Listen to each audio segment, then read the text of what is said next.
di masjid, boleh jadi banyak lumuran dosa yang pernah kita lakukan. Ya, tidak ada yang sempurna. Ada kesalahan, mungkin sebelum berangkat ke sini ada dosa yang diperbuat, ada kesalahan yang dilakukan. Jangan tunggu untuk bertobat dengan mengakhirkan di akhir waktu.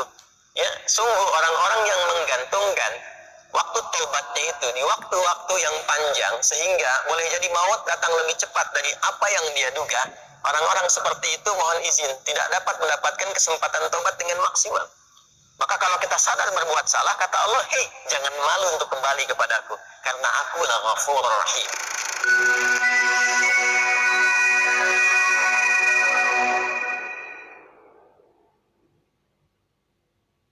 Allah mengingatkan kita untuk terus meningkatkan bekal kebaikan sebelum kita berpulang pada Allah Subhanahu wa Ta'ala.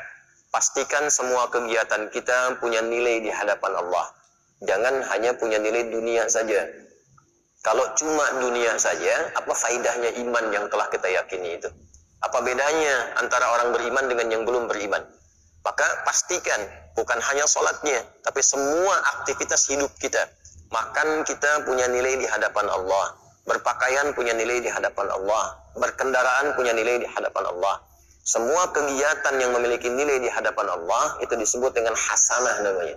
Disebut dengan hasanah.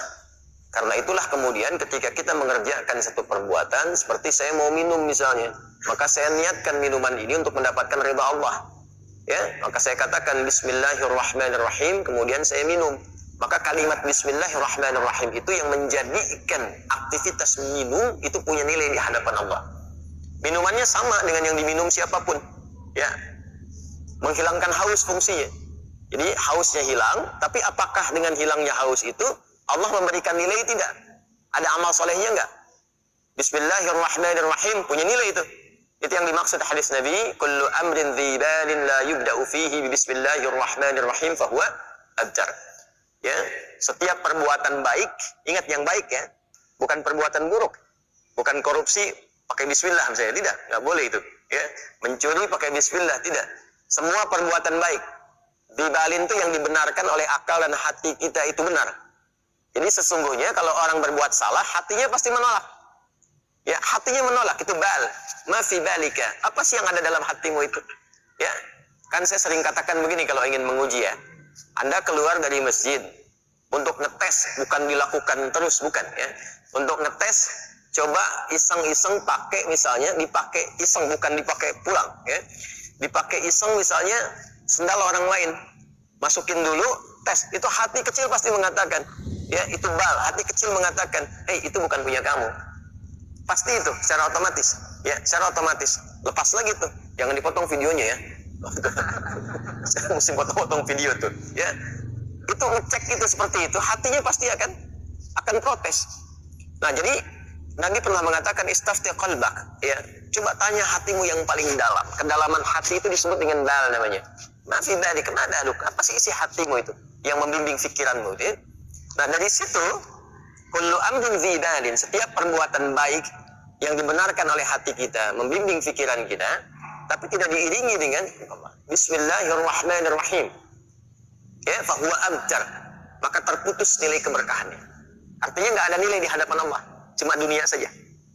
Nah, setiap perbuatan baik yang diniatkan untuk mendapatkan ridha Allah itu disebut dengan hasanah. Poinnya 10. Setiap perbuatan baik itu poinnya berapa? 10. Itu yang dimulai di Al-An'am ayat 160 tadi. Man jaa'a bil hasanati falahu 'asyru amthaliha. Siapa yang mengerjakan satu perbuatan baik, punya nilai di hadapan Allah, maka nilainya diperintahkan pada malaikat mencatat 10 kebaikan. 10 itu tadi standarnya ya, bukan 1, 2, 3, 4, tidak. 1 kedua ya, potensinya 500 tahun. 2 ketiga 500 tahun. 3 keempat 500 tahun. Makanya mengumpulkan pahala itu caranya mudah. Mudah. Ya, cuma nanti kemudahan itu bergantung pada iman. Makanya bab iman, bab akidah itu yang paling pokok.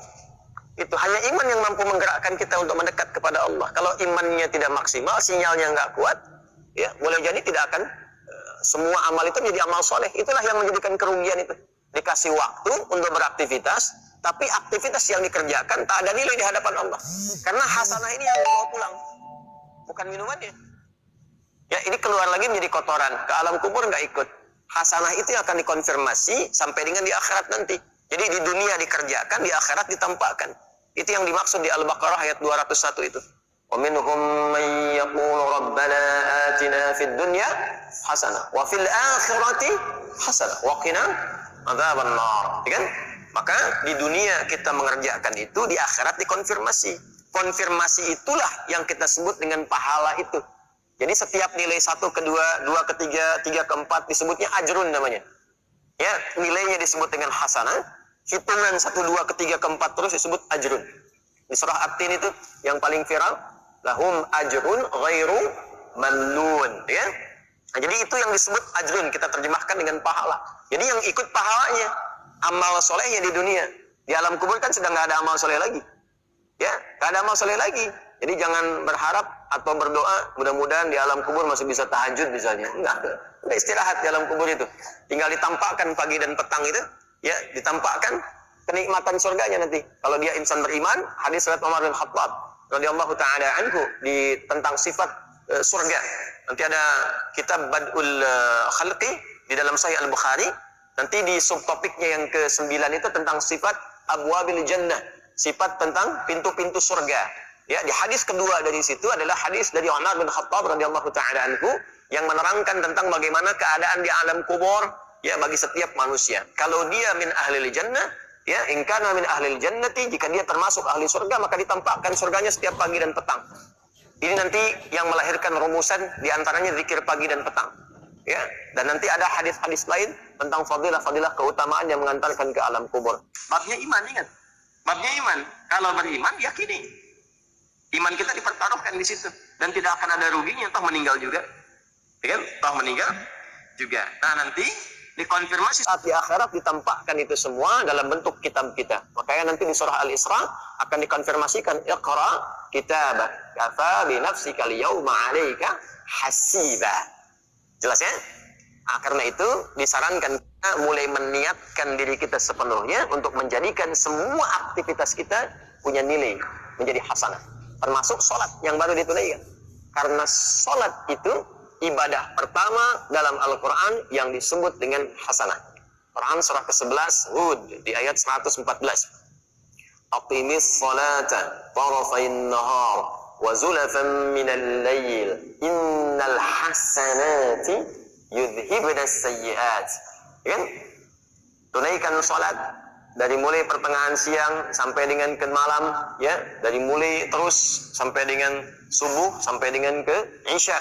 Innal hasanat, semua salat yang dikerjakan itu menjadi hasanat, jamak dari kata hasanah. Jadi salat disebut dengan hasanah. Karena itu rumusan ibadah kita yang dicontohkan dalam Al-Quran, begitu kita akan ucapkan dan mohon kepada Allah menjadi hasanah, salat didahulukan.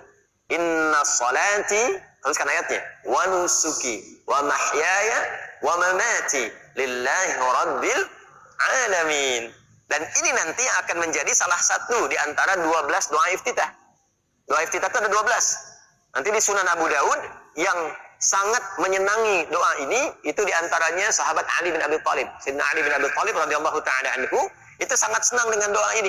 Beliau membaca dalam salatnya itu, wajjahtu wajhiya lilladzi fataras samawati wal arda hanifan musliman wa ma ana minal musyrikin. Inna salati wa nusuki wa mahyaya wa mamati lillahi rabbil alamin. La syarika lahu wa bidzalika umirtu wa ana minal muslimin wa ana awwalul muslimin, dengan dua riwayat.